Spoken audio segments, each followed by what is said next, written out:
Nella sala consiliare del Palazzo Comunale di Sora si è tenuta lunedì 19 dicembre la conferenza stampa di presentazione dei progetti Pontrix e Parco Santa Chiara, ammessi a finanziamento secondo il Piano Nazionale di Ripresa e Resilienza. Un risultato importante per la città, visto che in provincia di Frosinone sono solo 6 i progetti approvati e 2 di questi sono quelli presentati dal Comune di Sora. È inoltre il risultato idoneo, ma ammesso a successivo finanziamento, il progetto Piscina Comunale. Siamo qui per parlare di PNRR, è un risultato incredibile quello che ha raggiunto il Comune di Sora con i grandi sforzi dell'amministrazione sul PNRR, perché su 6 progetti finanziati in provincia di Frosinone 2 sono stati finanziati direttamente sulla città di Sora, mentre il terzo, che è quello della piscina comunale, a differenza di quello che dice qualcuno, è stato idoneo e finanziabile quindi successivamente nel secondo scaglione del PNRR, quindi siamo rientrati tra i progetti idonei e quindi il Comune di Sora ha fatto un lavoro eccezionale su questo. Io ringrazio la delegata al PNRR che è Maria Paola Dorazio, ringrazio l'assessore Morricone, ma ringrazio gli uffici e i tecnici che hanno lavorato su queste progettualità. Questo è frutto di una programmazione, non si arriva né a fare il sindaco né a fare il presidente della provincia così per caso, e non si arriva a essere finanziati su quasi tutti i PNRR da quando siamo entrati qui in meno di un anno. Vuol dire che il lavoro che è stato fatto in maniera, non dico perfetta, ma quasi, come quello che sta facendo all'interno di questa città, quindi c'è una squadra formidabile che sta lavorando. Parliamo di Parco Santa Chiara, quindi per la prima volta nella città di Sora ci sarà un parco inclusivo.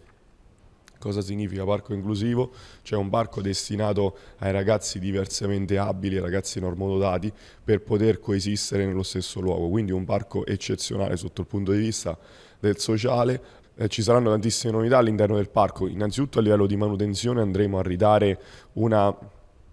la possibilità, ecco, di restaurare la chiesa che è stata abbandonata nel tempo, tutta la parte esterna, la pubblica illuminazione, verranno cambiate le armature, il bagno che è inutilizzato da non so quanti anni verrà riportato alla sua funzionalità completa, dopodiché ci saranno quest'area giochi incredibile per i ragazzi diversamente abili e normodotati per farli stare insieme, quindi questa è la cosa che più mi fa piacere, perché quando si parla di sociali io sono anche presidente dell'AIPES, quindi del Consorzio Servizi Sociali, e quindi fare un progetto del genere che non è stato fatto in nessun altro comune vuol dire riportare veramente quella sensibilità, quell'umanità e quella condivisione, perché si deve condividere queste possibilità insieme, e quindi Parco Santa Chiara sarà un fiore all'occhiello di questa città, ma penso dell'intera provincia di Frosinone. Per Pontrino un quartiere che verrà completamente ribaltato, io adesso lo posso annunciare, perché oltre al PNRR, quindi con il Pontrix Park City che lanciò la lista di Adesso tocca a noi in campagna elettorale, quindi un'altra promessa mantenuta da questa amministrazione, con un nuovo skate park, nuova area skate park, bike park. Andremo lungo il fiume a fare uno steccato, quindi per poter area picnic, area sosta camper, quindi tante saranno le novità, e poi partiremo anche con i lavori della riqualificazione dell'area di Pontrino, penso all'anno nuovo, quindi andremo a riqualificare tutta la parte di via Luigi Conocchia con la parte, quindi la parte del sottosuolo, la pubblica illuminazione, interventi di asfalto, quindi veramente Pontrino sarà, a mio avviso il volto di Pontrino sarà completamente cambiato in questi anni. Ad illustrare i dettagli degli interventi di riqualificazione che daranno un volto nuovo al quartiere Pontrino e al Parco Santa Chiara, oltre al primo cittadino, la consigliera comunale delegata alle attività di monitoraggio dello stato di attuazione PNRR 2021-2027, Maria Paola Dorazio, e l'assessore all'urbanistica Marco Mollicone. Presentiamo un progetto importante perché l'abbiamo inserito nel programma elettorale della nostra campagna elettorale del 2021